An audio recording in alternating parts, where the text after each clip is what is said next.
सतनाम।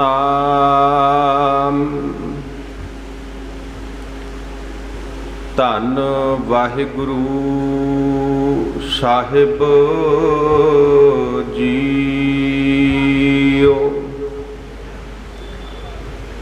गुरु गरीब निवाज। बाणी गुरु गुरु है बाणी। विच बाणी अमृत सारे।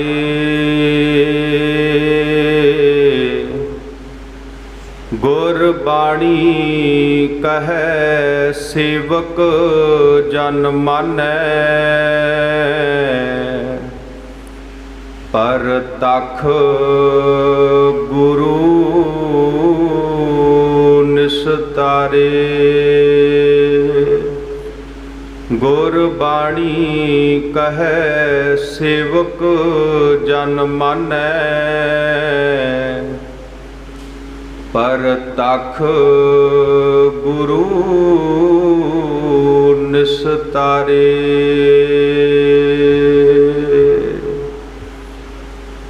परम सत्कारयोग जुगो जुग अटल चवर छतर तखत दे मालक। पतित पावन कृपा निदान वालिए कुल आलम। ज्ञान दे सागर गुरबाणी दे मुजस्मे सरवरे कायनात। दीन दुनिया दे पातशाह दीन दुनिया दे रहबर। समुची मानवता दी एक लौती आस। धन धन साहिब श्री गुरु ग्रंथ साहिब सच्चे पातशाह महाराज जी दी पावन अते पवित्र बारगाह दे अंदर सुशोभित गुरु प्यारी गुरु सवारी गुरु जी का खास रूप गुरु रूप खालसा साध संगत जी वडभागे हाँ। वड्डे भाग ने साडे सारियां दे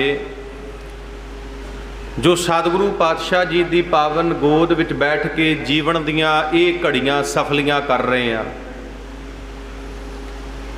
भाई साहब भाई नंद लाल सिंह जी बख्शिश करते ने। भाई साहब कहते ने खुश बवद उम्र के दरियाद बेगुजरद। वरने चै हांसल अस्त अजी गुंबदे कबूद मरा। भाव जिंदगी का वो समा सब तो वधिया है, सब तो चंगा है, सब तो भागां वाला है जेड़ा समा उस अकाल पुरख परमात्मा की सिफत सलाह दे विच गुजारिया जावे।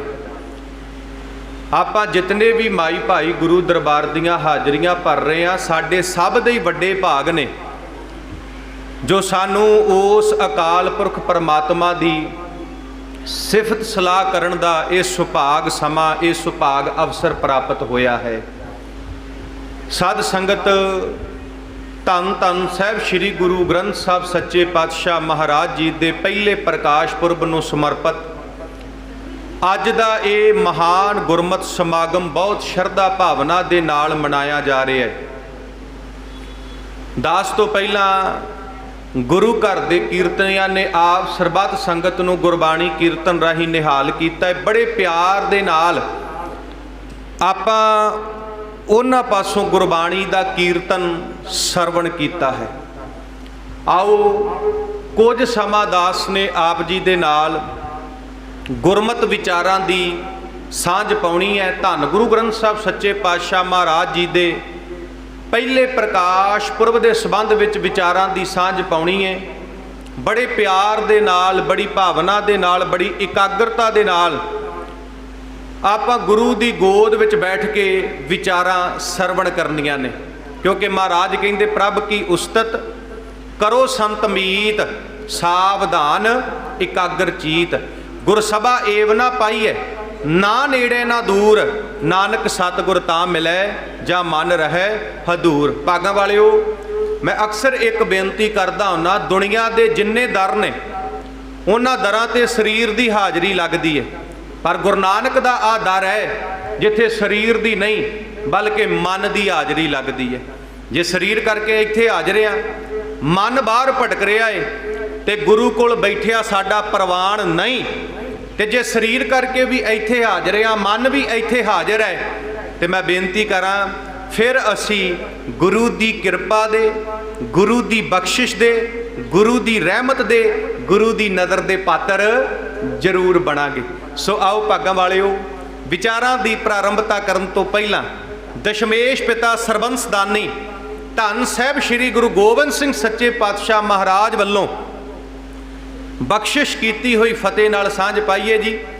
ਇੱਕੋ ਵਾਰੀ ਕਹਿਣ ਤੇ ਗੱਜ ਕੇ ਬੁਲਾਓ ਜੀ ਫਤਿਹ। ਵਾਹਿਗੁਰੂ ਜੀ ਕਾ ਖਾਲਸਾ, ਵਾਹਿਗੁਰੂ ਜੀ ਕੀ ਫਤਿਹ। ਸਾਧ ਸੰਗਤ, ਦਾਸ ਨੂੰ ਲਗਭਗ 45 ਮਿੰਟ ਦਾ ਸਮਾਂ ਮਿਲਿਆ ਹੈ ਵਿਚਾਰ ਕਰਨ ਵਾਸਤੇ, ਤੇ ਤੁਸੀਂ ਕੱਲੀ ਕੱਲੀ ਗੱਲ ਨੂੰ ਬੜੇ ਧਿਆਨ ਦੇ ਨਾਲ ਸਰਵਣ ਕਰਨਾ ਹੈ। ਜਿਹੜੀ ਬੇਨਤੀ ਮੈਂ ਕਰਨ ਲੱਗਾ ਇਹਨੂੰ ਥੋੜਾ ਜਿਹਾ ਤਵੱਜੋ ਦੇ ਕੇ ਸਰਵਣ ਕਰਿਓ। ਵੇਖੋ ਜੀ, ਇਸ ਸੰਸਾਰ ਤੇ ਵੱਖ-ਵੱਖ ਧਰਮ ਨੇ, ਇਸ ਸੰਸਾਰ ਤੇ ਵੱਖ-ਵੱਖ ਧਰਮ ਨੇ, ਤੇ ਹਰ ਇੱਕ ਧਰਮ ਦਾ ਆਪਣਾ ਇੱਕ ਗ੍ਰੰਥ ਹੈ। ਹਰ ਇੱਕ ਧਰਮ ਦਾ ਆਪਣਾ ਇੱਕ ਗ੍ਰੰਥ ਹੈ। ਪਰ ਮੈਂ ਬੇਨਤੀ ਕਰਾਂ, ਕਿਸੇ ਵੀ ਗ੍ਰੰਥ ਨੂੰ ਗੁਰੂ ਦਾ ਦਰਜਾ ਨਹੀਂ ਮਿਲਿਆ। ਇੱਕੋ ਇੱਕ ਧੰਨ ਗੁਰੂ ਗ੍ਰੰਥ ਸਾਹਿਬ ਮਹਾਰਾਜ ਨੇ ਜਿਨ੍ਹਾਂ ਨੂੰ ਗੁਰੂ ਦਾ ਦਰਜਾ ਪ੍ਰਾਪਤ ਹੋਇਆ। ਗੁਰੂ ਦਾ ਦਰਜਾ, ਗੁਰੂ ਦਾ ਦਰਜਾ ਪ੍ਰਾਪਤ ਹੋਇਆ। ਗੀਤਾ ਕੱਲੀ ਗੀਤਾ ਹੈ, ਕੁਰਾਨ ਕੱਲੀ ਕੁਰਾਨ ਹੈ, ਬਾਈਬਲ ਕੱਲੀ ਬਾਈਬਲ ਹੈ, ਵੇਦ ਕੱਲੇ ਵੇਦ ਨੇ। ਪਰ ਜਦੋਂ ਅਸੀਂ ਗੁਰੂ ਗ੍ਰੰਥ ਸਾਹਿਬ ਦਾ ਨਾਮ ਲੈਂਦੇ ਹਾਂ, ਅਸੀਂ ਬੜੇ ਹੀ ਸਤਿਕਾਰ ਨਾਲ ਕਹਿੰਦੇ ਹਾਂ, ਧੰਨ ਧੰਨ ਸਾਹਿਬ ਸ੍ਰੀ ਗੁਰੂ ਗ੍ਰੰਥ ਸਾਹਿਬ ਸੱਚੇ ਪਾਤਸ਼ਾਹ ਮਹਾਰਾਜ। ਸਾਧ ਸੰਗਤ, ਗੁਰੂ ਰਾਮਦਾਸ ਮਹਾਰਾਜ ਨੇ ਸਾਡੇ ਤੇ ਕਿਰਪਾ ਕੀਤੀ। ਗੁਰੂ ਰਾਮਦਾਸ ਮਹਾਰਾਜ ਨੇ 4 ਪਿੰਡਾਂ ਦੀ ਜ਼ਮੀਨ ਮੁੱਲ ਖਰੀਦੀ। ਸੁਲਤਾਨਵਿੰਡ, ਗਮਟਾਲਾ, ਗਰਵਾਲੀ ਤੇ ਤੁੰਗ ਇਤਿਆਦਿਕ ਪਿੰਡਾਂ ਦੀ ਜ਼ਮੀਨ ਮੁੱਲ ਖਰੀਦ ਕੇ ਗੁਰੂ ਰਾਮਦਾਸ ਮਹਾਰਾਜ ਨੇ ਅੰਮ੍ਰਿਤਸਰ ਸ਼ਹਿਰ ਵਸਾਇਆ। ਸਮਝ ਆ ਗਈ ਜੀ? ਕੁਝ ਪਿੰਡਾਂ ਦੀ ਜ਼ਮੀਨ ਮੁੱਲ ਖਰੀਦ ਕੇ ਗੁਰੂ ਰਾਮਦਾਸ ਮਹਾਰਾਜ ਨੇ ਅੰਮ੍ਰਿਤਸਰ ਸ਼ਹਿਰ ਵਸਾਇਆ। ਇਸੇ ਤਰ੍ਹਾਂ ਰਾਣੀ ਚੰਪਾ ਨੂੰ 2200 ਰੁਪਈਆ ਦੇ ਕੇ ਗੁਰੂ ਤੇਗ ਬਹਾਦਰ ਮਹਾਰਾਜ ਨੇ ਮਾਖੋਵਾਲ ਪਿੰਡ ਦੀ ਜ਼ਮੀਨ ਮੁੱਲ ਖਰੀਦੀ ਤੇ ਸ਼੍ਰੀ ਆਨੰਦਪੁਰ ਸਾਹਿਬ ਵਸਾਇਆ। ਹੁਣ ਦੋਵੇਂ ਗੱਲਾਂ ਸਮਝ ਆ ਗਈਆਂ ਜੀ। ਗੁਰੂ ਰਾਮਦਾਸ ਮਹਾਰਾਜ ਨੇ ਅੰਮ੍ਰਿਤਸਰ ਸਾਹਿਬ ਵਸਾਇਆ ਤੇ ਗੁਰੂ ਤੇਗ ਬਹਾਦਰ ਸੱਚੇ ਪਾਤਸ਼ਾਹ ਮਹਾਰਾਜ ਨੇ ਰਾਣੀ ਚੰਪਾ ਨੂੰ 2200 ਰੁਪਈਆ ਦੇ ਕੇ ਮਾਖੋਵਾਲ ਪਿੰਡ ਦੀ ਜ਼ਮੀਨ ਮੁੱਲ ਖਰੀਦੀ ਤੇ ਗੁਰੂ ਤੇਗ ਬਹਾਦਰ ਮਹਾਰਾਜ ਨੇ ਆਨੰਦਪੁਰ ਸਾਹਿਬ ਵਸਾਇਆ। ਭਾਗਾਂ ਵਾਲਿਓ, ਐੜੇ ਤੇ ਅੰਮ੍ਰਿਤਸਰ ਸਾਹਿਬ, ਐੜੇ ਤੇ ਅੰਮ੍ਰਿਤਸਰ ਸਾਹਿਬ ਤੇ ਐੜੇ ਤੇ ਆਨੰਦਪੁਰ ਸਾਹਿਬ। ਆਨੰਦਪੁਰ ਦੀ ਧਰਤੀ ਤੇ ਮੇਰੇ ਗੁਰੂ ਨੇ ਪੰਥ ਸਾਜਿਆ ਤੇ ਅੰਮ੍ਰਿਤਸਰ ਦੀ ਧਰਤੀ ਤੇ ਮੇਰੇ ਗੁਰੂ ਨੇ ਗ੍ਰੰਥ ਸਾਜਿਆ। ਸਾਡੇ ਗੁਰੂ ਸਾਹਿਬ ਬੜੇ ਸਿਆਣੇ ਸੀ। ਸਾਡੇ ਗੁਰੂ ਸਾਹਿਬ ਦੀ ਸੋਚ ਬੜੀ ਵੱਡੀ ਸੀ। ਇਹ ਦੋਵੇਂ ਸ਼ਹਿਰਾਂ ਦੀਆਂ ਜ਼ਮੀਨਾਂ ਗੁਰੂ ਸਾਹਿਬ ਨੇ ਮੁੱਲ ਖਰੀਦੀਆਂ। ਕਿਉਂ ਮੁੱਲ ਖਰੀਦੀਆਂ? ਵੀ ਕੱਲ ਨੂੰ ਕੋਈ ਇਹ ਦਾਵਾ ਨਾ ਕਰੇ ਜਿੱਥੇ ਗੁਰੂ ਨੇ ਗ੍ਰੰਥ ਦੀ ਸਾਜਨਾ ਕੀਤੀ ਉਹ ਜਗ੍ਹਾ ਤੇ ਸਾਡੇ ਵੱਡੇ ਵਡੇਰਿਆਂ ਨੇ ਗੁਰੂ ਸਾਹਿਬਾਨ ਨੂੰ ਦਾਨ ਕੀਤੀ ਸੀ। ਵੀ ਕੱਲ ਨੂੰ ਕੋਈ ਇਹ ਮਿਹਣਾ ਨਾ ਮਾਰੇ, ਇਹ ਦਾਵਾ ਨਾ ਕਰੇ। ਇਸੇ ਤਰ੍ਹਾਂ ਰਾਣੀ ਚੰਪਾ ਕਹਿੰਦੀ ਸੀ ਗੁਰੂ ਤੇਗ ਬਹਾਦਰ ਮਹਾਰਾਜ ਨੂੰ, ਮਹਾਰਾਜ ਤੁਹਾਡੇ ਕੋਲੋਂ ਰੁਪਈਆ ਨਹੀਂ ਲੈਣਾ, ਤੁਹਾਨੂੰ ਫਰੀ ਜਗ੍ਹਾ ਦੇਵਾਂਗੀ, ਇੱਥੇ ਤੁਸੀਂ ਨਗਰ ਵਸਾਓ। ਗੁਰੂ ਤੇਗ ਬਹਾਦਰ ਮਹਾਰਾਜ ਕਹਿੰਦੇ ਨਾ, ਮਹਾਰਾਜ ਨੇ ਪੂਰਾ ਮੁੱਲ ਦਿੱਤਾ। ਫਿਰ ਆਨੰਦਪੁਰ ਵਸਾਇਆ ਵੀ ਕੱਲ ਨੂੰ ਕੋਈ ਇਹ ਦਾਵਾ ਨਾ ਕਰੇ ਵੀ ਜਿੱਥੇ ਮਹਾਰਾਜ ਨੇ ਪੰਥ ਸਾਜਿਆ ਉਹ ਜਗ੍ਹਾ ਮੇਰੀ ਵੱਡੇ ਵਡੇਰਿਆਂ ਦੀ ਸੀ, ਉਹ ਤੇ ਦਾਨ ਕੀਤੀ ਸੀ ਗੁਰੂ ਸਾਹਿਬਾਨ ਨੇ। ਬੜੀ ਵੱਡੀ ਸੋਚ ਸੀ ਸਾਡੇ ਗੁਰੂ ਸਾਹਿਬਾਨ ਦੀ। ਆਨੰਦਪੁਰ ਮਹਾਰਾਜ ਪੰਥ ਦੀ ਸਾਜਨਾ ਕਰਦੇ ਨੇ, ਅੰਮ੍ਰਿਤਸਰ ਗ੍ਰੰਥ ਦੀ ਸਾਜਨਾ ਕਰਦੇ ਨੇ। ਐੜੇ ਤੇ ਆਨੰਦਪੁਰ ਤੇ ਐੜੇ ਤੇ ਅੰਮ੍ਰਿਤਸਰ। ਅਗਲੀ ਬੇਨਤੀ ਸਰਵਣ ਕਰਿਓ।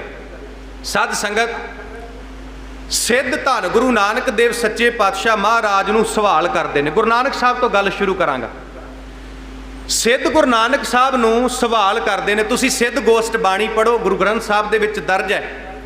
ਸਿੱਧ ਗੋਸ਼ਟ ਬਾਣੀ ਗੁਰੂ ਗ੍ਰੰਥ ਸਾਹਿਬ ਦੇ ਵਿੱਚ ਦਰਜ ਹੈ। ਸਿੱਧ ਗੋਸ਼ਟ ਬਾਣੀ ਦੇ ਵਿੱਚ ਸਿੱਧਾ ਨੇ ਗੁਰੂ ਨਾਨਕ ਸਾਹਿਬ ਨੂੰ 114 ਸਵਾਲ ਕੀਤੇ। 114 ਸਵਾਲ ਸਿੱਧ ਗੋਸ਼ਟ ਬਾਣੀ ਦੇ ਵਿੱਚ ਸਿੱਧਾ ਨੇ ਗੁਰੂ ਨਾਨਕ ਸਾਹਿਬ ਮਹਾਰਾਜ ਨੂੰ 114 ਸਵਾਲ ਕੀਤੇ ਤੇ ਬਾਖੂਬੀ ਢੰਗ ਦੇ ਨਾਲ ਗੁਰੂ ਨਾਨਕ ਸਾਹਿਬ ਮਹਾਰਾਜ ਨੇ ਉਹਨਾਂ ਸਵਾਲਾਂ ਦੇ ਜਵਾਬ ਦਿੱਤੇ, ਜਿਹਨੂੰ ਅਸੀਂ ਪੰਜਾਬੀ ਭਾਸ਼ਾ 'ਚ ਕਹਿ ਦਿੰਦੇ ਆ ਵੀ ਸਿੱਧਾਂ ਦੀ ਤਸੱਲੀ ਕਰਾ ਦਿੱਤੀ। ਗੁਰੂ ਨਾਨਕ ਸਾਹਿਬ ਨੇ ਤਸੱਲੀ ਕਰਾ ਦਿੱਤੀ ਸਿੱਧਾਂ ਦੀ।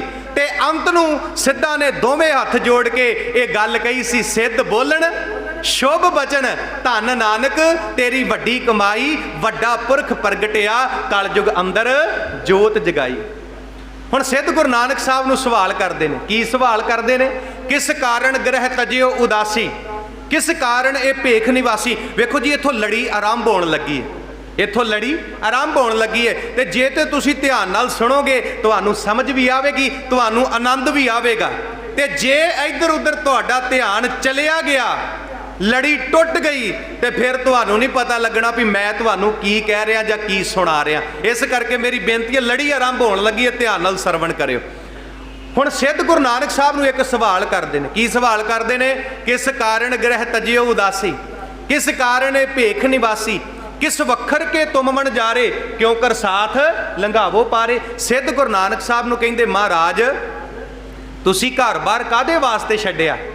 ਮਹਾਰਾਜ ਤੁਹਾਡਾ ਧਰਮ, ਤੁਹਾਡਾ ਸਿਧਾਂਤ ਇਹ ਗੱਲ ਕਹਿੰਦਾ ਹੈ ਵੀ ਘਰ-ਬਾਰ ਨਹੀਂ ਛੱਡਣਾ, ਘਰ-ਬਾਰ ਨਹੀਂ ਤਿਆਗਣਾ। ਘਰ ਵਿੱਚ ਰਹਿ ਕੇ, ਪਰਿਵਾਰ ਵਿੱਚ ਰਹਿ ਕੇ ਜ਼ਿੰਮੇਵਾਰੀਆਂ ਨਿਭਾਉਂਦਿਆਂ ਹੋਇਆਂ ਰੱਬ ਦੀ ਭਗਤੀ ਕਰਕੇ ਰੱਬ ਨੂੰ ਪਾਉਣਾ ਹੈ, ਪਰਮਾਤਮਾ ਨੂੰ ਪਾਉਣਾ ਹੈ। ਤੇ ਮਹਾਰਾਜ ਤੁਸੀਂ ਕਾਹਦੇ ਵਾਸਤੇ ਘਰ ਛੱਡਿਆ?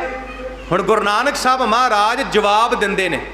ਗੁਰੂ ਨਾਨਕ ਸਾਹਿਬ ਜਵਾਬ ਦਿੰਦੇ ਨੇ। ਗੁਰੂ ਨਾਨਕ ਸਾਹਿਬ ਕਹਿੰਦੇ ਨੇ, ਗੁਰਮੁਖ ਖੋਜਤ ਭਏ ਉਦਾਸੀ, ਦਰਸ਼ਨ ਕੇ ਤਾਈ ਭੇਖ ਨਿਵਾਸੀ, ਸਾਚ ਵਖਰ ਕੇ ਹਮ ਮਨਜਾਰੇ, ਨਾਨਕ ਗੁਰਮੁਖ ਉਤਰ ਸਪਾਰੇ। ਗੁਰੂ ਨਾਨਕ ਸਾਹਿਬ ਕਹਿੰਦੇ, ਹਾਂ ਸਿੱਧੋ ਮੈਂ ਆਪਣਾ ਘਰ-ਬਾਰ ਛੱਡਿਆ, ਪਰ ਮੈਂ ਆਪਣਾ ਘਰ-ਬਾਰ ਕਿਉਂ ਛੱਡਿਆ ਇਹ ਵੀ ਗੱਲ ਧਿਆਨ ਨਾਲ ਸੁਣ ਲਿਓ। ਮੈਂ ਆਪਣਾ ਘਰ-ਬਾਰ ਗੁਰਮੁਖਾਂ ਦੀ ਭਾਲ ਵਿੱਚ ਛੱਡਿਆ, ਗੁਰਮੁਖਾਂ ਦੀ ਭਾਲ ਵਿੱਚ। 15 ਭਗਤਾਂ ਦੀ ਬਾਣੀ ਹੈ ਗੁਰੂ ਗ੍ਰੰਥ ਸਾਹਿਬ 'ਚ, 769 ਸ਼ਬਦ 15 ਭਗਤਾਂ ਦੇ ਗੁਰੂ ਗ੍ਰੰਥ ਸਾਹਿਬ ਦੇ ਵਿੱਚ ਦਰਜ ਹੈ। ਇਹ ਗੁਰਮੁਖ ਕੌਣ ਸਨ? ਇਹ ਗੁਰਮੁਖ ਸਨ ਉਹ 15 ਭਗਤ ਜਿਨ੍ਹਾਂ ਦੀ ਬਾਣੀ ਗੁਰੂ ਗ੍ਰੰਥ ਸਾਹਿਬ ਦੇ ਵਿੱਚ ਦਰਜ ਹੈ, ਜਿਨ੍ਹਾਂ ਦੀ ਬਾਣੀ ਗੁਰੂ ਗ੍ਰੰਥ ਸਾਹਿਬ ਦੇ ਵਿੱਚ ਦਰਜ ਹੈ। ਕੋਈ ਭਗਤ ਧੰਨੇ ਦੇ ਰੂਪ ਵਿੱਚ ਰਾਜਸਥਾਨ ਦੀ ਧਰਤੀ ਤੇ ਰਹਿੰਦਾ, ਕੋਈ ਭਗਤ ਜੈਦੇਵ ਦੇ ਰੂਪ ਵਿੱਚ ਬੰਗਾਲ ਦੀ ਧਰਤੀ ਤੇ ਰਹਿੰਦਾ, ਕੋਈ ਭਗਤ ਕਬੀਰ ਸਾਹਿਬ, ਭਗਤ ਰਾਮਾਨੰਦ, ਭਗਤ ਰਵਿਦਾਸ ਦੇ ਰੂਪ ਵਿੱਚ ਬਨਾਰਸ ਕਾਂਚੀ ਦੀ ਧਰਤੀ ਤੇ ਰਹਿੰਦਾ। ਇਸੇ ਤਰ੍ਹਾਂ ਕੋਈ ਬਾਬੇ ਫਰੀਦ ਦੇ ਰੂਪ ਵਿੱਚ ਪਾਕਪਟਨ ਦੀ ਧਰਤੀ ਤੇ ਰਹਿੰਦਾ ਹੈ। ਇਹ 15 ਦੇ 15 ਭਗਤ ਗੁਰੂ ਨਾਨਕ ਸਾਹਿਬ ਤੋਂ ਪਹਿਲਾਂ ਹੋਏ ਨੇ। ਤੇ ਗੁਰੂ ਨਾਨਕ ਸਾਹਿਬ ਮਹਾਰਾਜ ਜਿੱਥੇ ਜਿੱਥੇ ਵੀ ਇਹ 15 ਭਗਤਾਂ ਦੇ ਚੇਲੇ ਰਹਿੰਦੇ ਸੀ, ਉੱਥੇ ਉੱਥੇ ਬਾਬਾ ਨਾਨਕ ਗਿਆ ਤੇ ਇਹਨਾਂ 15 ਭਗਤਾਂ ਦੇ ਚੇਲਿਆਂ ਕੋਲੋਂ ਇਹਨਾਂ 15 ਭਗਤਾਂ ਦੀ ਬਾਣੀ ਗੁਰੂ ਨਾਨਕ ਸਾਹਿਬ ਨੇ ਇਕੱਠੀ ਕੀਤੀ, ਇਕੱਤਰ ਕੀਤੀ, ਆਪ ਪ੍ਰਾਪਤ ਕੀਤੀ। ਹੁਣ ਇੱਥੋਂ ਤੱਕ ਗੱਲ ਸਮਝ ਆ ਗਈ ਜੀ। 15 ਭਗਤਾਂ ਦੀ ਬਾਣੀ ਗੁਰੂ ਗ੍ਰੰਥ ਸਾਹਿਬ 'ਚ ਦਰਜ ਹੈ। ਇਹ 15 ਦੇ 15 ਭਗਤ ਗੁਰੂ ਨਾਨਕ ਸਾਹਿਬ ਤੋਂ ਪਹਿਲਾਂ ਹੋਏ ਨੇ।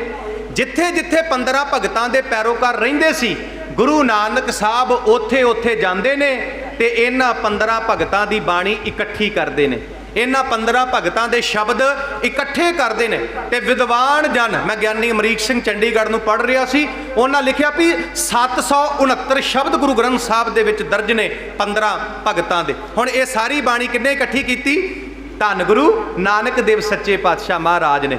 ਹੁਣ ਸਾਧ ਸੰਗਤ, ਗੁਰੂ ਨਾਨਕ ਦੇਵ ਮਹਾਰਾਜ 19 ਰਾਗਾਂ ਦੇ ਵਿੱਚ ਬਾਣੀ ਉਚਾਰਨ ਕਰਦੇ ਨੇ, 19 ਰਾਗਾਂ ਦੇ ਵਿੱਚ। ਤੇ ਗੁਰੂ ਨਾਨਕ ਸਾਹਿਬ ਦੇ 958 ਸ਼ਬਦ ਧੰਨ ਗੁਰੂ ਗ੍ਰੰਥ ਸਾਹਿਬ ਸੱਚੇ ਪਾਤਸ਼ਾਹ ਮਹਾਰਾਜ ਦੇ ਵਿੱਚ ਦਰਜ ਨੇ।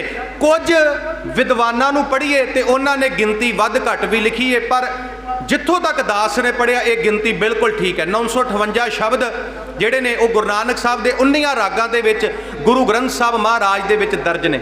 ਹੁਣ ਸਾਧ ਸੰਗਤ, ਗੁਰੂ ਨਾਨਕ ਸਾਹਿਬ ਮਹਾਰਾਜ ਨੇ ਗੁਰਿਆਈ ਕਿਹਨੂੰ ਦਿੱਤੀ?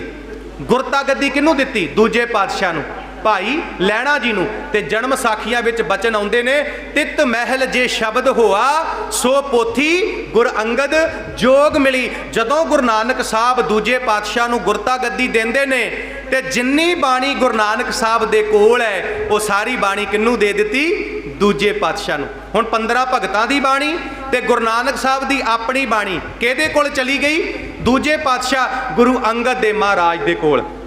ਗੁਰੂ ਅੰਗਦ ਦੇ ਮਹਾਰਾਜ ਦੇ 63 ਸ਼ਲੋਕ ਗੁਰੂ ਗ੍ਰੰਥ ਸਾਹਿਬ ਸੱਚੇ ਪਾਤਸ਼ਾਹ ਮਹਾਰਾਜ ਦੇ ਵਿੱਚ ਦਰਜ ਨੇ। ਦੂਜੇ ਪਾਤਸ਼ਾਹ ਨੇ ਗੁਰਤਾ ਗੱਦੀ ਦਿੱਤੀ ਤੀਜੇ ਪਾਤਸ਼ਾਹ ਨੂੰ, ਤੇ ਜਦੋਂ ਤੀਜੇ ਪਾਤਸ਼ਾਹ ਨੂੰ ਗੁਰਤਾ ਗੱਦੀ ਦਿੱਤੀ, ਸਾਰੀ ਬਾਣੀ ਦੂਜੇ ਪਾਤਸ਼ਾਹ ਨੇ ਕਿਹਨੂੰ ਦੇ ਦਿੱਤੀ? ਤੀਜੇ ਪਾਤਸ਼ਾਹ ਨੂੰ ਦੇ ਦਿੱਤੀ, ਗੁਰੂ ਅਮਰਦਾਸ ਮਹਾਰਾਜ ਨੂੰ ਦੇ ਦਿੱਤੀ।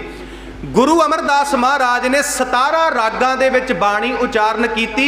885 ਸ਼ਬਦ ਗੁਰੂ ਅਮਰਦਾਸ ਜੀ ਦੇ ਗੁਰੂ ਗ੍ਰੰਥ ਸਾਹਿਬ ਦੇ ਵਿੱਚ ਦਰਜ ਨੇ। ਜਦੋਂ ਗੁਰੂ ਅਮਰਦਾਸ ਮਹਾਰਾਜ ਗੁਰੂ ਰਾਮਦਾਸ ਮਹਾਰਾਜ ਨੂੰ ਚੌਥੇ ਪਾਤਸ਼ਾਹ ਨੂੰ ਗੁਰਤਾ ਗੱਦੀ ਦਿੰਦੇ ਨੇ, ਗੁਰਿਆਈ ਦਿੰਦੇ ਨੇ, ਤੇ ਤੀਜੇ ਪਾਤਸ਼ਾਹ ਕੋਲ ਜਿੰਨੀ ਬਾਣੀ ਸੀ ਸਾਰੀ ਬਾਣੀ ਦੇ ਦਿੱਤੀ ਚੌਥੇ ਪਾਤਸ਼ਾਹ ਨੂੰ। ਚੌਥੇ ਪਾਤਸ਼ਾਹ ਨੇ 30 ਰਾਗਾਂ ਦੇ ਵਿੱਚ ਬਾਣੀ ਉਚਾਰਨ ਕੀਤੀ। 30 ਰਾਗਾਂ ਦੇ ਵਿੱਚ 30 ਰਾਗਾਂ ਦੇ ਵਿੱਚ ਚੌਥੇ ਪਾਤਸ਼ਾਹ ਦੇ 647 ਸ਼ਬਦ ਗੁਰੂ ਗ੍ਰੰਥ ਸਾਹਿਬ ਦੇ ਵਿੱਚ ਦਰਜ ਨੇ, ਤੇ ਚੌਥੇ ਪਾਤਸ਼ਾਹ ਨੇ ਗੁਰਤਾ ਗੱਦੀ ਦਿੱਤੀ ਪੰਜਵੇਂ ਪਾਤਸ਼ਾਹ ਨੂੰ। ਸਾਰੀ ਬਾਣੀ ਚੌਥੇ ਪਾਤਸ਼ਾਹ ਨੇ ਕਿਹਨੂੰ ਦੇ ਦਿੱਤੀ? ਪੰਜਵੇਂ ਪਾਤਸ਼ਾਹ ਨੂੰ। ਹੁਣ ਭਾਗਾਂ ਵਾਲਿਓ, ਪੰਜਵੇਂ ਪਾਤਸ਼ਾਹ ਨੇ ਵੀ 30 ਰਾਗਾਂ ਦੇ ਵਿੱਚ ਬਾਣੀ ਉਚਾਰਨ ਕੀਤੀ। 2312 ਸ਼ਬਦ ਪੰਜਵੇਂ ਪਾਤਸ਼ਾਹ ਦੇ ਧੰਨ ਸਾਹਿਬ ਸ੍ਰੀ ਗੁਰੂ ਗ੍ਰੰਥ ਸਾਹਿਬ ਸੱਚੇ ਪਾਤਸ਼ਾਹ ਮਹਾਰਾਜ ਦੇ ਵਿੱਚ ਦਰਜ ਨੇ। ਹੁਣ ਸਮੇਤ ਗੁਰੂ ਅਰਜਨ ਦੇਵ ਮਹਾਰਾਜ ਕੋਲ 5 ਗੁਰੂ ਸਾਹਿਬਾਨ ਦੀ ਬਾਣੀ ਹੈ ਤੇ 15 ਭਗਤਾਂ ਦੀ ਬਾਣੀ ਹੈ। 11 ਭੱਟਾਂ ਨੇ 5 ਗੁਰੂ ਸਾਹਿਬ ਦੀ ਉਸਤਤ ਵਿੱਚ 123 ਸਵਈਏ ਉਚਾਰਨ ਕੀਤੇ ਨੇ। ਗੁਰੂ ਨਾਨਕ ਸਾਹਿਬ ਦੀ ਉਸਤਤ ਵਿੱਚ 10 ਸਵਈਏ, ਗੁਰੂ ਅੰਗਦ ਦੇਵ ਮਹਾਰਾਜ ਦੀ ਉਸਤਤ ਵਿੱਚ 10 ਸਵਈਏ, ਗੁਰੂ ਅਮਰਦਾਸ ਮਹਾਰਾਜ ਦੀ ਉਸਤਤ ਵਿੱਚ 22 ਸਵਈਏ, ਗੁਰੂ ਰਾਮਦਾਸ ਮਹਾਰਾਜ ਦੀ ਉਸਤਤ ਵਿੱਚ 60 ਸਵਈਏ, ਤੇ ਗੁਰੂ ਅਰਜਨ ਦੇਵ ਮਹਾਰਾਜ ਦੀ ਉਸਤਤ ਵਿੱਚ 21 ਸਵਈਏ। ਹੁਣ ਇਹ ਜਿਹੜੇ 11 ਭੱਟਾਂ ਦੇ 123 ਸਵਈਏ ਨੇ, ਜਿਹਨੂੰ ਅਸੀਂ ਭੱਟਾਂ ਦੇ ਸਵਈਏ ਕਹਿੰਦੇ ਆ, ਇਹ ਵੀ ਬਾਣੀ ਕਿਹਦੇ ਕੋਲ ਆ ਗਈ? ਧੰਨ ਗੁਰੂ ਅਰਜਨ ਦੇਵ ਸੱਚੇ ਪਾਤਸ਼ਾਹ ਮਹਾਰਾਜ ਦੇ ਕੋਲ। 3 ਗੁਰਸਿੱਖਾਂ ਦੀ ਬਾਣੀ ਗੁਰੂ ਗ੍ਰੰਥ ਸਾਹਿਬ ਦੇ ਵਿੱਚ ਦਰਜ ਹੈ। ਬਾਬਾ ਸੱਤਾ ਜੀ, ਬਾਬਾ ਬਲਵੰਡ ਜੀ ਤੇ ਬਾਬਾ ਸੁੰਦਰ ਜੀ। ਰਾਮਕਲੀ ਕੀ ਵਾਰ ਜਿਹੜੀ ਗੁਰੂ ਰਾਮਦਾਸ ਜੀ ਦੀ ਉਸਤਤ ਵਿੱਚ ਲਿਖੀ, ਤੇ ਸੱਦ ਬਾਣੀ, ਇਹ ਵੀ ਸਾਰੀ ਬਾਣੀ ਜਿਹੜੀ ਹੈ ਇਹ ਧੰਨ ਗੁਰੂ ਅਰਜਨ ਦੇਵ ਸੱਚੇ ਪਾਤਸ਼ਾਹ ਮਹਾਰਾਜ ਦੇ ਕੋਲ ਆ ਗਈ। ਹੁਣ ਸਾਰੀ ਬਾਣੀ ਕਿਹਦੇ ਕੋਲ ਹੈ ਜੀ? ਬੋਲ ਕੇ ਦੱਸੋ, ਸਾਰੀ ਬਾਣੀ ਕਿਹਦੇ ਕੋਲ ਹੈ? ਗੁਰੂ ਅਰਜਨ ਦੇਵ ਸੱਚੇ ਪਾਤਸ਼ਾਹ ਮਹਾਰਾਜ ਦੇ ਕੋਲ। ਹੁਣ ਗੁਰੂ ਅਰਜਨ ਦੇਵ ਸੱਚੇ ਪਾਤਸ਼ਾਹ ਮਹਾਰਾਜ ਨੇ ਕਿਉਂ ਸਾਰੀ ਬਾਣੀ ਨੂੰ ਇੱਕ ਗ੍ਰੰਥ ਦਾ ਰੂਪ ਦਿੱਤਾ? ਕਿਉਂ ਗੁਰੂ ਅਰਜਨ ਦੇਵ ਮਹਾਰਾਜ ਨੇ ਗੁਰੂ ਗ੍ਰੰਥ ਸਾਹਿਬ ਸੱਚੇ ਪਾਤਸ਼ਾਹ ਮਹਾਰਾਜ ਜੀ ਦੀ ਸੰਪਾਦਨਾ ਕਰਵਾਈ? ਧਿਆਨ ਦੇਣਾ ਸਾਧ ਸੰਗਤ, ਗੁਰੂ ਅਰਜਨ ਦੇਵ ਮਹਾਰਾਜ ਜੀ ਦਾ ਵੱਡਾ ਭਰਾ ਹੈ ਪ੍ਰਿਥੀ ਚੰਦ। ਕੌਣ ਹੈ ਜੀ? ਪ੍ਰਿਥੀ ਚੰਦ। ਪ੍ਰਿਥੀ ਚੰਦ ਦਾ ਪੁੱਤਰ ਹੈ ਮਿਹਰਵਾਨ। ਮਿਹਰਵਾਨ ਪ੍ਰਿਥੀ ਚੰਦ ਦਾ ਪੁੱਤਰ ਹੈ। ਹੁਣ ਇਤਿਹਾਸ ਦੇ ਵਿੱਚ ਬੋਲ ਆਉਂਦੇ ਨੇ, ਮਿਹਰਵਾਨ ਪੁੱਤਰ ਪ੍ਰਿਥੀਏ ਕਾ ਕਵੀਸ਼ਰੀ ਕਰੇ, ਹਿੰਦੀ ਫਾਰਸੀ ਸੰਸਕ੍ਰਿਤ ਉਰਦੂ ਉਚਰੈ, ਤਿੰਨ ਪੀ ਬਾਣੀ ਬਹੁਤ ਬਣਾਈ, ਭੋਗ ਗੁਰੂ ਨਾਨਕ ਜੀ ਕਾ ਪਾਈ। ਮੈਂ ਬੇਨਤੀ ਕਰਾਂ ਜੀ, ਪ੍ਰਿਥੀ ਚੰਦ ਨੇ ਕੱਚੀ ਬਾਣੀ ਲਿਖੀ, ਮਾਫ ਕਰਨਾ, ਪ੍ਰਿਥੀ ਚੰਦ ਦੇ ਪੁੱਤਰ ਮਿਹਰਵਾਨ ਨੇ ਕੱਚੀ ਬਾਣੀ ਲਿਖੀ, ਉਹਨੇ ਨਕਲੀ ਬਾਣੀ ਲਿਖੀ, ਨਕਲੀ ਬਾਣੀ।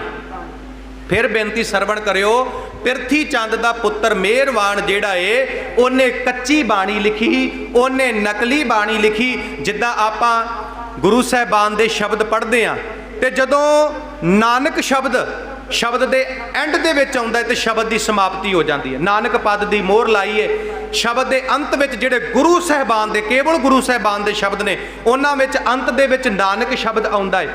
ਇੱਥੇ ਇਸੇ ਤਰ੍ਹਾਂ ਜਿਹੜੀ ਮਿਹਰਵਾਨ ਨੇ ਨਕਲੀ ਬਾਣੀ ਲਿਖੀ, ਕੱਚੀ ਬਾਣੀ ਲਿਖੀ, ਭਾਗਾਂ ਵਾਲਿਓ, ਉਹਦੇ ਵਿੱਚ ਉਹਨੇ ਨਾਨਕ ਸ਼ਬਦ ਦੀ ਵਰਤੋਂ ਕੀਤੀ। ਨਾਨਕ ਸ਼ਬਦ ਦੀ ਪਤਾ, ਨਾਨਕ ਸ਼ਬਦ ਦੀ ਵਰਤੋਂ ਕਿਉਂ ਕੀਤੀ?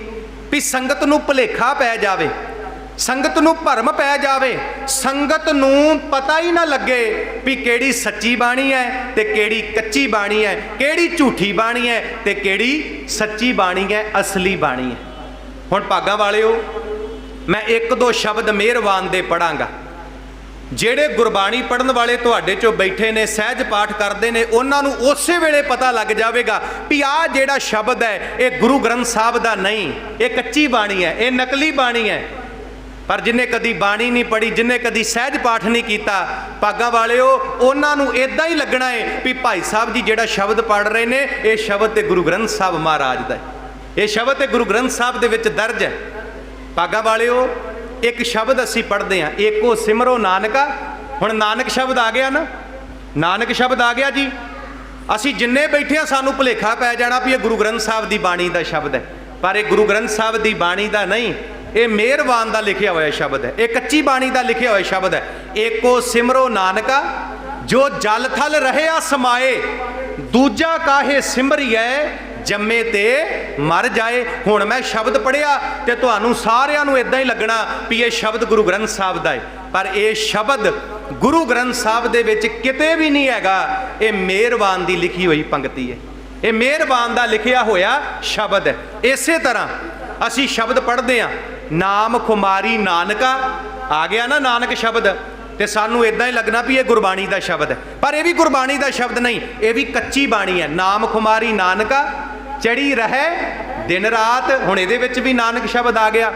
एक शब्द अक्सर पढ़िया जाता तो कुछ वीरां भरावां ने तो ट्रालियां पिछे गड्डियां पिछे लिखाया होया, उन्हां नूं इह भुलेखा है भी खरे ये गुरबाणी का शब्द है, पर वो गुरबाणी का शब्द नहीं, वो शब्द है नानक नीवा जो चलै लगे ना तत्ती वाओ। हुण इहदे विच भी नानक शब्द आ गया, इत्थे भी बदो बदी भुलेखा पै जाना भी ये शब्द गुरु ग्रंथ साहब का, पर यह भी कच्ची बाणी है, ये भी नकली बाणी है, ये भी मेहरबान का लिखिया होया शब्द है, ये गुरु साहबान का शब्द नहीं। विआहां दे कार्डां ते कुछ पंक्ति लिखी हुंदी, सतगुर दाते काज रचाया अपनी मेहर कराई, दासा कारज आप खलोया ये उस दी वडियाई। ते जिन्हों मेरे वर्गे नूं गुरबाणी की सोझी नहीं, वो कार्ड नूं मत्थे टेकी जावेगा भी ये गुरबाणी का शब्द है, पर वह भी गुरबाणी का शब्द नहीं, वो मेहरबान का लिखिया होया शब्द है, मेहरबान का, मेहरबान का। तां मेहरबान ने नानक शब्द की वरतों की तां जो संगत नूं भुलेखा पाया जा सके, संगत नूं दुविधा पाई जा सके। और सब तो वड्डी गल साध संगत, सब तो वड्डी गल, मेहरबान अपने पिता पिरथी चंद नूं महला 6वां लिखदा है, महला 6वां लिखदा है, क्योंकि 5वें गुरु साहबान तक बाणी उचारण कीती है, 5वें पातशाह तक बाणी उचारण होई है। मेहरबान अपने पिता पिरथी चंद नूं महला 6वां लिखदा है, अपने आप नूं महला 7वां लिखदा है, ते सोढी हरजी जिहड़ा मेहरबान दा पुत्तर है ओनूं महला 8वां लिखदा है। नाल ते नानक शब्द की वरतों करदा है, ते नाल पिरथी चंद नूं महला 6वां, अपने आप नूं महला 7वां, ते अपने पुत्तर नूं महला 8वां लिखदा है। इसे करके ना गुरु हरगोबिंद साहब ने बाणी उचारण की, ना गुरु हरराय साहब ने, ते ना गुरु हरकृष्ण महाराज ने, तां जो संगत नूं दुविधा ना पै सके, संगत की सारी दुविधा खत्म हो जाए, ये संगत नूं पता लग जाए भी ना भाई आ कच्ची बाणी है ते आ सच्ची बाणी है। हुण जदों मेहरबान ने कच्ची बाणी लिखी, एक सिख गुरु साहब दे कोल आया, आके पता की कहंदा, एक सिख बोलियो जोर कर सतगुर जी सुन लीजै, पिरथिया आदिक अपर बहो से कर्म लिखीजै, आप बनावत शब्द बहो निज मत अनुसारी, श्री नानक को नाम सुख धर देत मजारी।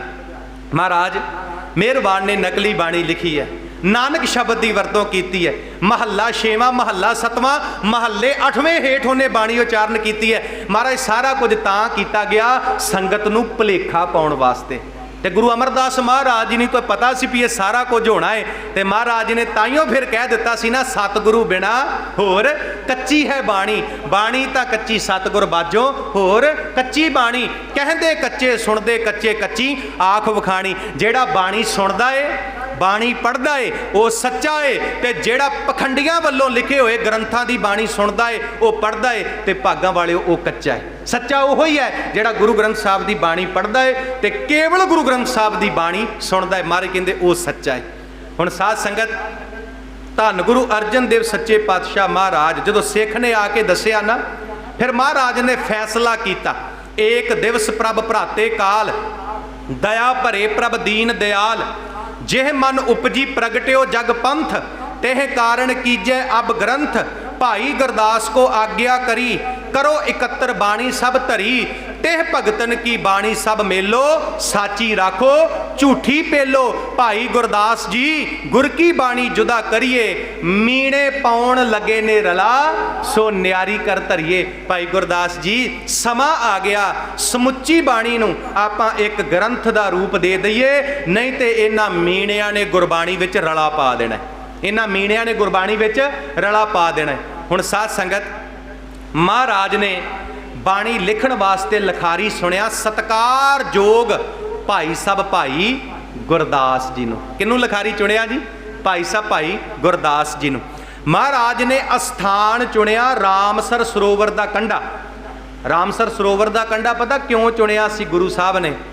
भागां वालिओ, भर गर्मी दे विच, भर गर्मी दे विच ओह जिहड़ी जगह सी ना, ਉਹ एसी ਦਾ ਕੰਮ करती सी, एसी ਦਾ ਕੰਮ। क्यों? क्योंकि रामसर सरोवर के कंढे कंढे बड़े रुख सी, बड़े रुख सी ते गर्मियां दे विच भी मौसम ठीक रहिंदा सी। महाराज नूं पता सी जदों गुरबाणी लिखनी है, जे ज़्यादा गर्मी होई ते पसीने दे नाल शाही फैल सकदी है, इस करके महाराज रामसर सरोवर का कंढा चुनते हैं। दूसरी गल, उत्थे बड़ी शांति सी। महाराज चाहुंदे सी भी जिथे एक कारज किया जावे कोई रौला गौला ना होवे, इकाग्रता होवे। इकाग्रता तो बिना कोई काम सिरे नहीं चढ़ सकता। साध संगत, कोई कारज सिरे नहीं चढ़ सकता। तो उत्थे इकाग्रता बहुत सी। भाई गुरदास जी नूं लिखारी चुनते हैं महाराज। रामसर सरोवर का कंढा चुनिया जाता है ते गुरबाणी लिखण वास्ते स्याही चाहिदी है, कलमां चाहिदियां ने। कलमा घड़न दी ते स्याही बनाउण दी ड्यूटी लाई भाई बन्नों दी। भाई बन्नों दी। अज सानू स्याही चाहिदी होवे ना, असी बाजार जावांगे ते स्याही खरीद के घर ले आवांगे। उन्हां समयां दे विच स्याही बनाउणी बहुत औखी सी, महीनियां बंदी समा लग जांदा सी। ते विधि की सी स्याही बनाउण दी? भागां वालिओ, सब तो पहलां एक तांबे दा बाटा लिया जांदा सी। काहदा बाटा जी? एक तांबे दा बाटा लिया जांदा सी। तांबे दे बाटे विच सोने दी पत्तरी पाई जांदी सी, किक्कर दे रुख दी गूंद पाई जांदी सी, तिलां दा तेल पाया जांदा सी, ठूठा पाया जांदा सी, कालख पाई जांदी सी ते निम दे डंडे दे नाल ओनू घोलिया जांदा सी। फिर किते जाके शाही तैयार हुंदी सी। ते इह महान काम किन्ने कीता? भाई बन्नों ने कीता। कलमां किन्ने घड़ियां? भाई बन्नों ने घड़ियां। और एक कलम दे नाल गुरु साहब ने एक अंग लिखवाउणा है भाई गुरदास जी दे कोलों। क्यों?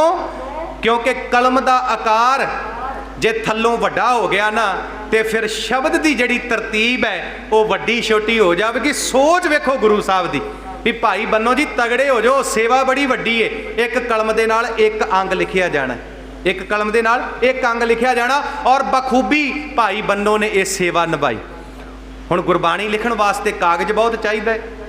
उन्हां समयां दे विच हिंदुस्तान ते दो जगह कागज बनता सी, एक कश्मीर की धरती ते एक सियालकोट।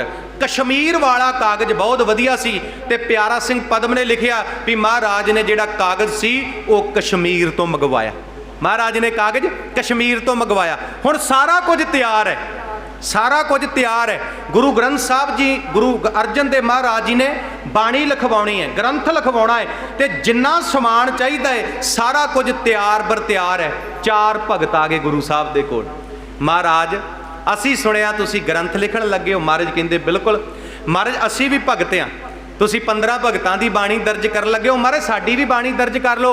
महाराज कहंदे भी जे तुहाडी विचारधारा गुरु नानक दी विचारधारा नाल मेल खांदी होई, जे तुहाडी विचारधारा ते गुरु नानक दी विचारधारा सेम होई, पैरलर होई, एक होई, ते फिर तुहाडी बाणी जरूर दर्ज करांगे, फिर तुहाडी बाणी जरूर दर्ज करांगे। सब तो पहला कान्हे ने शब्द पढ़िया, वो कहंदा ओही रे मैं ओही रे, जाको नारद सारद सेवै सब सेवै देवी देवा रे, ब्रह्मा विष्णु महेश आराधे मन करदे ताकि सेवा रे, ओही रे मैं ओही रे। हुण कान्हा कहंदा भी मैं वो हाँ जिन्नू पूरी दुनिया पूजदी है। गुरु अर्जन साहब हस पे, कहंदे भी गुरु ग्रंथ साहब दे विच ना किसे बंदे दी वडियाई नहीं, गुरु ग्रंथ साहब दे विच केवल ते केवल निरंकार दी वडियाई है, रब दी वडियाई है। इत्थे ते गुरु नानक साहब कहंदे लूण हरामी, अपने आप को कह रहे ने गुरु नानक साहब, निमरता वेखो, लूण हरामी नानक गोला बख्शै तुद वडियाई। इत्थे ते महाराज ने क्या कहो नानक सब तेरी वडियाई, कोई नाओ ना जाने मेरा। ते कान्हा जी तुहाडे शब्द च ते हंगार प्रगट हो रहा, तुहाडा शब्द असी बाणी च नहीं दर्ज कर सकते। पीलू ने शब्द पढ़िया, कहंदा चुप वेड़िया बोलण दी नहीं जा वेड़िया, भी चुप ही रहना चाहिए, बोलना नहीं चाहिए। गुरु अर्जन साहब कहते भी नहीं, तुहाडा भी शब्द गुरबाणी नाल नहीं रलदा, क्योंकि गुरु ग्रंथ साहब की बाणी का सिद्धांत है जब लग दुनिया रहीए नानक किछ सुणीए किछ कहीए। महाराज कहते जिन्ना चिर जिउंदा है ना, जिउंदा है, गुरु साहब कहते बोल भी ते सुन भी, गल्लां सुननियां भी है ते बोलनियां भी है, चंगी गल मूँह विचों बोलनी भी है। महाराज ने तो क्या बोल सो धर्मीड़िया मौन कत धारी राम। मारे कहते तू ते धर्मी है, जे किसे नाल धक्का हो रहा तो मारे कहते तू ते बोल, तू ते आवाज़ उठा। कहते जी साडे बाबा जी बड़े करनी वाले ने। मैं पूछया जी की करनी है तुहाडे बाबे जी? कहते साडे बाबा जी तो बोलते ही नहीं, चुप ही रहिंदे ने। ते भागां वाले विच किहड़ी वड्डी गल है, जे बाबा नहीं ना बोलदा, जे बाबा चुप ही रहिंदा है तो बाबा इस गल्लों डरदा होना भी मना चुप ही रहीए, चुप रहण च ही भला है। अजकल संगतां सवाल बड़े पुछदियां ते कई बारी सवाल दा फिर जवाब देना औखा हो जांदा, ते इस करके गल प्रचार दो, ये गल प्रचलित कर दो भी ना जी ना, बाबा जी ते बोलदे ही नहीं, बाबा जी ते बड़ी करनी वाले ने, बाबा जी ते चुप ही रहिंदे ने। ते गुरु साहब ते कहंदे चुप है चुप ना हो बई, जे लाए रहा लवतार नहीं वो प्रवान बाबा गुरु ग्रंथ साहब नूं जेड़ा चोपी रहिंदा है। मारे कहंदे जब लग दुनिया रही है नानक किछ सुणीए किछ कहीए। बोलना भी है, सुनना भी है, सुनना भी है, कहना भी है, गल अपनी रखनी भी है। चार बंदे बैठे ने उत्थे अपनी गल कहो, चंगी गल उत्थे रखो। तीसरे ने शब्द पढ़िया, कान्हा पीलू छज्जू, छज्जू शब्द पढ़दा है, वो कहंदा कागद संधि पूतरी तौ ना त्रिया निहार, देखत ही लै जाएगी जो बलोचां दी धार। कहंदा औरत भावें कागज दी बनी होवे ओहदे वल वेखना नहीं चाहिदा। वेखो नफरत औरत दे नाल। तुसी हर धर्म दी कंपैरेटिव स्टडी कर लो। अज बड़ियां भैणां भज भज के ईसाई धर्म च जा रहीआं। मैं कहना पहलां उन्हां धर्मां दी स्टडी करो। हर धर्म च औरत नूं माड़ा आखिया, हर धर्म दे विच औरत नूं माड़ा। इक्को एक सिख धर्म है, सिख धर्म दे मोढी, सिख धर्म दे बानी धन गुरु नानक साहब महाराज ने डंके दी चोट नाल कहा सी, औरत दे हक दे विच महाराज ने आवाज़ उठाई सी। महाराज ने कहा सी भंड जम्मीए भंड निम्मीए, भंड मंगण भी आ, भंडो होवे दोस्ती भंडो चले राह, भंड मुआ भंड भाली है, भंड होवे बंधान, सो क्यों मंदा आखिए जित जमै राजान। बाबे ने पंडित की बाह फड़ ली। पंडित जी की कर लगे हो? पंडित कहता जनेऊ पाउण लगा। बाबा जी कहते कादे वास्ते पाउण लगे हो? पंडित कहता पुत्रा जिन्ना चिर तू जनेऊ नहीं पाउंदा तू धर्मी नहीं बनता। ते गुरु नानक साहब कहते भी जनेऊ धर्मी बनाउंदा है बंदे नूं? पंडित कहता भी बिल्कुल धर्मी बनाउंदा है। गुरु नानक साहब कहते मेरी भैन मेरे तो 5 साल वड्डी है, पहला मेरी भैन नूं पंडित जी धर्मी बनाओ फिर मैनू धर्मी बनाओ, पहला मेरी भैन नूं धर्मी बनाओ। ते पंडित पता की कहता? कहता ना ना ते जनेऊ शूदर पा सकदा है ते ना जनेऊ औरत पा सकदी है, ना जनेऊ औरत पा सकदी है। ते गुरु नानक साहब कहते पंडित जी नहीं चाहिए जनेऊ जिहड़ा परिवार विच वंडियां पाउंदा होवे, परिवार विच वंडियां पाउंदा होवे, नहीं चाहिए तुहाडा जनेऊ। औरत दे हक विच महाराज ने आवाज़ बुलंद कीती ते शाह हुसैन शब्द पढ़दा, कहंदा असां नालों से भले जो जमदे ही मर गए। क्यों? वो चंगे ने भी उन्होंने जिम्मेवारियां नहीं निभाउणियां पईयां, उन्होंने परिवार दियां बच्चियां दियां टब्बर दियां जिम्मेवारियां नहीं निभाउणियां पईयां। कई बारी ना बंदा व्यापार करने वास्ते जांदा, लाख 1.5 लाख रुपया कमा के लियाउंदा ते बंदा सोचदा भी लो हुण 6 महीने सौखे निकल जाणगे, ते घर आउंदे ही घर वाली ने आईडी लिस्ट बनाई हुंदी सौदे दी भी लो सरदार जी आ चीज़ां लियाउण वालियां, ते बंदा खिज के पै जांदा भी कमाल दी गल है, आ थोड़े दिन पहलां ते समान लिया के दिता सी ते तू पता नहीं किनू दे दिता, किनू वंड दिता, एडी छेती समान खत्म हो गया। क्यों भागां वालिओ? ये जिम्मेवारियां ने, ये गल्लां जिम्मेवारियां दा अहसास कराउंदियां ने। ते गुरु साहब कहंदे जिम्मेवारियां निभाउणियां ने, डरना नहीं, चढ़दी कला च रहना, चढ़दी कला दे विच, चढ़दी कला दे विच। भागां वालिओ आ जिहड़ी स्ट्रगल वाली जिंदगी है ना, स्ट्रगल वाली जिंदगी, किते बंदा पैसे कमा के लियाउंदा ते घर वाली कोल बहिंदी है ते दोवें हस्बैंड वाइफ डिस्कस करते हैं भी आ इन्ना पैसा आ महीने घर में आया, आ इन्ने पैसे इत्थे देने ने, आ इन्ने पैसे इत्थे देने ने, आ ओहदा देना है, आ ओहदा देना है। ये जिंदगी बड़ी वधिया है। तेनू बाबा जी ने बाणी च क्या उद्यम करेंदियां जियो तू ਕਮਾਵਦਿਆਂ ਸੁਖ ਪੁੰਚ, ਧਿਆਇਂਦਿਆਂ ਤੂੰ ਪ੍ਰਭੂ ਮਿਲ, ਨਾਨਕ ਉਤਰੀ ਚਿੰਤ। ਇਹਨੂੰ ਬਾਬਾ ਜੀ ਨੇ ਬਾਣੀ 'ਚ ਕਿਹਾ, ਨਾਨਕ ਸਤਿਗੁਰ ਭੇਟਿਐ ਪੂਰੀ ਹੋਵੈ ਜੁਗਤ, ਹਸੰਦਿਆਂ ਖਿਲੰਦਿਆਂ ਪੈਨੰਦਿਆਂ ਖਵੰਦਿਆਂ ਵਿੱਚੇ ਹੋਵੈ ਮੁਕਤ। ਬੰਦੇ ਦੀ ਆਪਣੀ ਪਤਨੀ ਪ੍ਰਤੀ ਜ਼ਿੰਮੇਵਾਰੀ ਹੈ, ਬੰਦੇ ਦੀ ਆਪਣੇ ਮਾਂ ਪਿਓ ਪ੍ਰਤੀ ਜ਼ਿੰਮੇਵਾਰੀ ਹੈ, ਬੰਦੇ ਦੀ ਆਪਣੇ ਪਰਿਵਾਰ ਪ੍ਰਤੀ ਜ਼ਿੰਮੇਵਾਰੀ ਹੈ, ਸੰਸਾਰ ਪ੍ਰਤੀ ਜ਼ਿੰਮੇਵਾਰੀ ਹੈ, ਨਿਰੰਕਾਰ ਪ੍ਰਤੀ ਜ਼ਿੰਮੇਵਾਰੀ ਹੈ। ਇਹ ਸਾਰੀਆਂ ਜ਼ਿੰਮੇਵਾਰੀਆਂ ਨਿਭਾਉਂਦਿਆਂ ਹੋਇਆਂ ਰੱਬ ਦੀ ਪ੍ਰਾਪਤੀ ਕਰਨੀ, ਪਰਮਾਤਮਾ ਦੀ ਪ੍ਰਾਪਤੀ ਕਰਨੀ ਹੈ। ਸਾਧ ਸੰਗਤ, ਚੌਂ ਦੀ ਬਾਣੀ ਦਰਜ ਨਹੀਂ ਕੀਤੀ, ਬੜਾ ਬੋਲ ਕਬੋਲ ਬੋਲਿਆ, ਗੁਰੂ ਸਾਹਿਬ ਨੇ ਪਰਵਾਹ ਨਹੀਂ ਕੀਤੀ। ਹੁਣ ਸਾਧ ਸੰਗਤ, ਭਾਈ ਗੁਰਦਾਸ ਜੀ ਨੇ ਬਾਣੀ ਲਿਖਣੀ ਸ਼ੁਰੂ ਕਰ ਦਿੱਤੀ 1601 ਦੇ ਵਿੱਚ।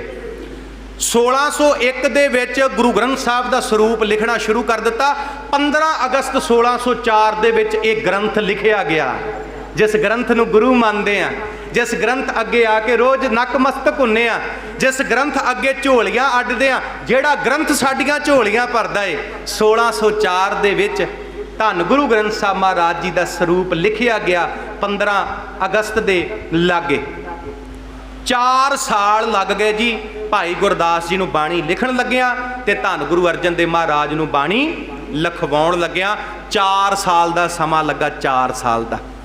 ਭਾਗਾਂ ਵਾਲਿਓ, ਧੰਨ ਗੁਰੂ ਅਰਜਨ ਦੇਵ ਮਹਾਰਾਜ 15 ਦਿਨਾਂ ਦੇ ਵਿੱਚ ਤਤਕਰਾ ਲਿਖਦੇ ਨੇ, ਰਾਗਾਂ ਦਾ ਤਤਕਰਾ, 31 ਰਾਗਾਂ ਦਾ ਤਤਕਰਾ ਲਿਖਦੇ ਨੇ ਤੇ ਨਾਲ ਮਹਾਰਾਜ ਗੁਰਬਾਣੀ ਦੇ ਸ਼ਬਦਾਂ ਦਾ ਤਤਕਰਾ ਲਿਖਦੇ ਨੇ। ਹੁਣ ਮਹਾਰਾਜ ਮਨ ਨਾਲ ਵਿਚਾਰ ਕਰਦੇ ਨੇ ਵੀ ਸੇਵਾ ਕਿਹਨੂੰ ਦਿੱਤੀ ਜਾਵੇ, ਗ੍ਰੰਥੀ ਕਿਹਨੂੰ ਨਿਯੁਕਤ ਕੀਤਾ ਜਾਵੇ। ਸਤਿਕਾਰਯੋਗ ਬਾਬਾ ਬੁੱਢਾ ਜੀ ਦਾ ਚਿਹਰਾ ਸਾਹਮਣੇ ਆਇਆ, ਬਾਬਾ ਬੁੱਢਾ ਜੀ ਦਾ। ਤੇ ਜਦੋਂ ਦਰਬਾਰ ਸਾਹਿਬ ਦੇ ਹੈੱਡ ਗ੍ਰੰਥੀ ਗੁਰੂ ਅਰਜਨ ਸਾਹਿਬ ਬਾਬਾ ਬੁੱਢਾ ਜੀ ਨੂੰ ਨਿਯੁਕਤ ਕਰਦੇ ਨੇ, ਉਸ ਸਮੇਂ ਬਾਬਾ ਬੁੱਢਾ ਜੀ ਦੀ ਉਮਰ 98 ਸਾਲ ਹੈ। 98 ਸਾਲ। ਇੱਥੇ 60 ਸਾਲ ਦਾ ਬਜ਼ੁਰਗ ਆਸਰੇ ਭਾਲਣ ਲੱਗ ਪੈਂਦਾ ਤੇ 98 ਸਾਲ ਉਮਰ ਸੀ ਉਸ ਸਮੇਂ ਬਾਬਾ ਬੁੱਢਾ ਜੀ ਦੀ, ਜਦੋਂ ਗੁਰੂ ਗ੍ਰੰਥ ਸਾਹਿਬ ਦੀ ਸੇਵਾ ਦਿੱਤੀ ਗਈ ਬਾਬਾ ਬੁੱਢਾ ਜੀ ਨੂੰ। ਅੱਜ ਦੇ ਜਿਹੜੇ ਗੁਰੂ ਘਰ ਦੇ ਵਜ਼ੀਰ ਨੇ ਨਾ, ਇਹਨਾਂ ਕੋਲ ਜਿਹੜੀ ਪਦਵੀ ਹੈ, ਇਹ ਪਦਵੀ ਬਾਬਾ ਬੁੱਢਾ ਜੀ ਵਾਲੀ ਹੈ। ਮੈਂ ਤਾਂ ਅਕਸਰ ਬੇਨਤੀ ਕਰਦਾ ਨਾ ਵੀ ਸਭ ਤੋਂ ਵੱਡੀ ਪਦਵੀ ਗੁਰੂ ਗ੍ਰੰਥ ਸਾਹਿਬ ਦੀ ਹੈ ਤੇ ਗੁਰੂ ਗ੍ਰੰਥ ਸਾਹਿਬ ਤੋਂ ਥੱਲੇ ਜੇਕਰ ਕੋਈ ਪਦਵੀ ਹੈ ਤੇ ਉਹ ਗੁਰੂ ਕੇ ਵਜ਼ੀਰ ਦੀ ਪਦਵੀ ਹੈ, ਗੁਰੂ ਕੇ ਵਜ਼ੀਰ ਦੀ। ਇਸ ਕਰਕੇ ਭਾਗਾਂ ਵਾਲਿਓ, ਵੱਧ ਤੋਂ ਵੱਧ ਗੁਰੂ ਘਰ ਦੇ ਵਜ਼ੀਰਾਂ ਦਾ ਸਤਿਕਾਰ ਕਰੀਏ।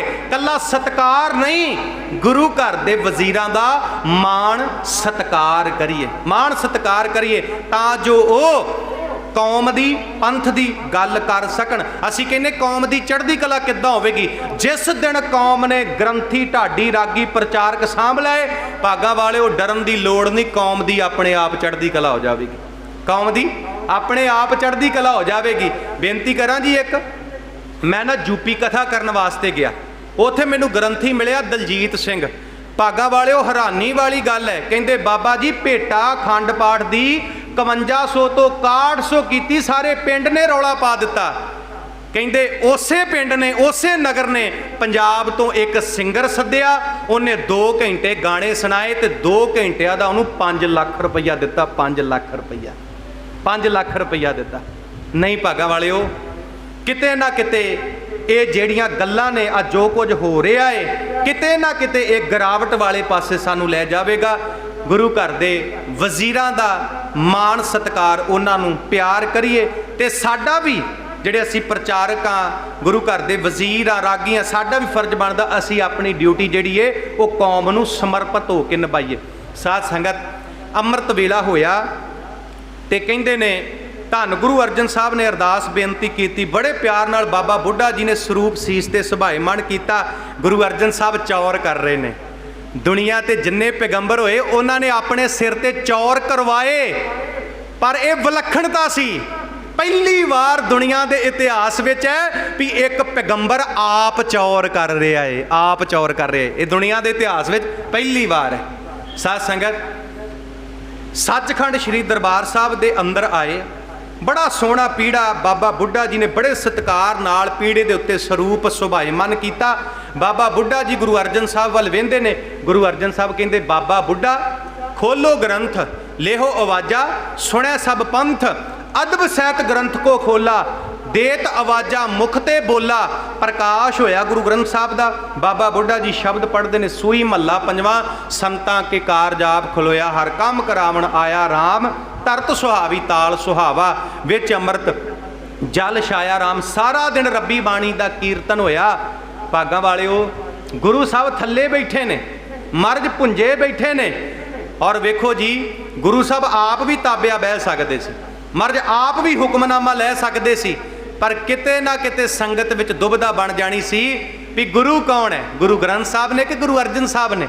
मत्था किनू टेके, गुरु अर्जन साहब नू टेके है कि ग्रंथ साहब नू टेके है। इस करके उस दिन तो गुरु अर्जन साहब ने दस दिता भी भाई शरीर कदी गुरु नहीं हो सकता, गुरु शब्द है, गुरु गुरबाणी है, गुरु धन गुरु ग्रंथ साहब ने पूछा सी ना गुरु नानक साहब को सिद्धा ने भी तुहाडा गुरु कौन है, तो गुरु नानक ने नहीं कहा भी मैं गुरु हाँ। गुरु नानक साहब कहते पवन आरंभ सतगुर मत वेला, शब्द गुरु सुरत धुन चेला। गुरु रामदास को सिख आउंदे ने, महाराज गुरु कौन है, गुरु रामदास महाराज कहते बाणी गुरु, गुरु है बाणी, विच बाणी अमृत सारे। ते भागां वालिओ शामां होईयां, कोठे विच कोठा साहब दे सुखासन कीता महाराज दा पलंग दे नवें पलंग दे उत्ते, ते बाबा बुढ़ा जी कहते महाराज इत्थे ते तुसीं विश्राम करदे सी, जे इत्थे अज तो बाद गुरु ग्रंथ साहब दे सुखासन होने ने तो महाराज तुसीं कित्थे विश्राम करना है। महाराज कहते अज तो बाद असीं थल्ले सौवांगे, अज तो बाद असीं भुंजे सौवांगे। इतिहास दे बोल ने भूम सैन जब गुरु बराजे, पोथी साहिब पलंग पे साजे, भी जिस दिन तो गुरु ग्रंथ साहब जी का सुखासन पलंग दे उत्ते होना शुरू हो गया, उस दिन तो धन साहब श्री गुरु अर्जन देव महाराज जी ने थल्ले सौना शुरू कर दिता। उस दिन तो महाराज ने भुंजे सौना शुरू कर दिता। संगत नूं यह दस दिता भी संगत जी गुरु धन गुरु ग्रंथ साहब सच्चे पातशाह महाराज ने शब्द गुरु है, गुरबाणी गुरु है। तो वह जिहड़ा ग्रंथ गुरु अर्जन साहब भाई गुरदास जी कोलों लिखवाउंदे ने, जिहदा प्रकाश श्री दरबार साहब के अंदर हुंदा, ਉਹਦੇ 974 अंग ने, 34 महापुरखों की बाणी उह 'च दर्ज सी, ते 30 राग सी। बाद विच दमदमा साहब की धरती ते जाके गुरु गोबिंद सिंह महाराज जी ने 35 महापुरखों की बाणी भाव गुरु तेग बहादुर जी की बाणी दर्ज की, 116 शब्द, 31वां राग जय जयवंती राग दर्ज किया, ते संपूर्णता गुरु ग्रंथ साहब नूं दमदमा साहब की धरती ते बख्शी। महाराज ने दस दिता भी गुरु ग्रंथ साहब गुरु ने, गुरु हर राय साहब महाराज ने कहा जो सिख गुरबाणी भै करे, बिन प्रयास भव सागर तरे, जिन भै अदब बाणी धारा, जानो सो सिख नहीं हमारा। महाराज कहते जिहड़ा गुरबाणी का सत्कार करेगा, अदब करेगा, ਉਹਦਾ ਜਿਉਂਦੇ जी पार उतारा हो जाएगा, तो जिहड़ा अदब सत्कार नहीं करेगा, महाराज कहते वो साडा कुछ नहीं लगता। तो गुरबाणी का अदब सत्कार कला ये नहीं भी गुरु नूं मत्था टेक लिया, गुरु दियां परिक्रमा कर लियां, गुरु दे कोल बैठ गए, मत्था भी टेकना है, परिक्रमा भी करनियां ने, गुरु दे कोल भी बैठना है, पर गुरु का अदब गुरु का सत्कार है, गुरु की गल मननी, गुरु की गल मननी, गुरु का कहना मनना, गुरु दे आखे लगना। जे गुरु की गल मनांगे, गुरु का कहना मनांगे, गुरु का आखे गुरु के आखे लगांगे, तो यह गुरु का जिहड़ा है सब तो वड्डा सत्कार है। 3 दिहाड़े गुरु ग्रंथ साहब दे मनाए जाते हैं। पहला प्रकाश दिहाड़ा, संपूर्णता दिवस ते गुरता गद्दी दिवस। गुरु साहब जी का ज्योति जोत पुरब ना तो मनाया जाता है, ना रहिंदी दुनिया तक मनाया जाना। क्यों? क्योंकि मेरे गुरु ने मरना नहीं। थिर नारायण थिर गुर, गुरु ने सदा ही रहना, सदा साडी अगवाई करनी, सदा साडी अगवाई करनी। सो सतगुरु पातशाह किरपा करन। साध संगत विचारां बहुत ने, समा जिहड़ा है वो समाप्त हो गया। फिर किते गुरु साहब ने किरपा की ते आप संगत दे जरूर दर्शन दीदारे करांगा। धन्नवाद प्रबंधकां दा, धन्नवाद रब वर्गियां संगतां दा, धन्नवाद बहुत सत्कारयोग ਗਿਆਨੀ ਜਸਪਾਲ ਸਿੰਘ ਜੀ ਬਾਲਸਰਾ। ਦਾਸ 8 ਸਾਲ ਪਟਿਆਲੇ ਰਿਹਾ ਹੈ, ਦੁੱਖ ਨਿਵਾਰਨ ਸਾਹਿਬ। ਹੁਣ ਦਾਸ ਦੀ ਡਿਊਟੀ ਗੁਰਦੁਆਰਾ ਬਾਬਾ ਬਕਾਲਾ ਸਾਹਿਬ ਆ ਗਈ ਹੈ। ਵੈਸੇ ਪ੍ਰਚਾਰ ਦੀ ਡਿਊਟੀ ਹੈ, ਪ੍ਰਚਾਰਕ ਦੀ ਡਿਊਟੀ ਹੈ ਪਿੰਡਾਂ ਦੇ ਵਿੱਚ, ਸ਼ਹਿਰਾਂ ਕਸਬਿਆਂ ਦੇ ਵਿੱਚ। ਵੈਸੇ ਤੇ ਸ਼੍ਰੋਮਣੀ ਗੁਰਦੁਆਰਾ ਪ੍ਰਬੰਧਕ ਕਮੇਟੀ ਵੱਲੋਂ ਪੂਰੇ ਹਿੰਦੁਸਤਾਨ ਵਿੱਚ ਹੀ ਡਿਊਟੀਆਂ ਲੱਗਦੀਆਂ, ਤੇ ਕਦੀ ਕਦੀ ਦਾਸ ਅੰਮ੍ਰਿਤ ਵੇਲੇ ਬਾਬਾ ਬਕਾਲਾ ਸਾਹਿਬ ਜੋ ਲੜੀਵਾਰ ਗੁਰੂ ਗ੍ਰੰਥ ਸਾਹਿਬ ਦੀ ਕਥਾ ਹੁੰਦੀ ਹੈ, ਜਦੋਂ ਕਿਤੇ ਪ੍ਰਬੰਧਕਾਂ ਦਾ ਫੋਨ ਆਵੇ ਵੀ ਅੱਜ ਭਾਈ ਸਾਹਿਬ ਜੀ ਤੁਸੀਂ ਕਥਾ ਦੀ ਹਾਜ਼ਰੀ ਭਰਨੀ ਹੈ, ਤੇ ਗੁਰੂ ਤੇਗ ਬਹਾਦਰ ਦੀ ਗੋਦ 'ਚ ਬਹਿ ਕੇ ਸੰਗਤਾਂ ਨਾਲ ਵਿਚਾਰਾਂ ਦੀ ਸਾਂਝ ਪਾਈਦੀ ਹੈ। ਸੋ ਸਾਧ ਸੰਗਤ ਸਤਿਗੁਰੂ ਪਾਤਸ਼ਾਹ ਕਿਰਪਾ ਕਰਨ, ਸਾਰਿਆਂ ਨੂੰ ਚੜ੍ਹਦੀ ਕਲਾ ਬਖਸ਼ਣ। सब तो वड्डा धन्नवाद धन साहब श्री गुरु ग्रंथ साहब महाराज जी का। कथा करद्या गुरमत की विचार करद्या, गुरबाणी की विचार करद्या, एक नहीं बेअंत भुल्लां गलतियां होईयां हन। भुल्लण अंदर सब को अभुल गुरु करतार। अमृत छकीए, गुरु वाले बणीए, बाणी पढ़ीए, चढ़दी कला च रहीए। फतेह प्रवान करो जी। वाहिगुरू जी का खालसा, वाहिगुरू जी की ਫਤਿਹ।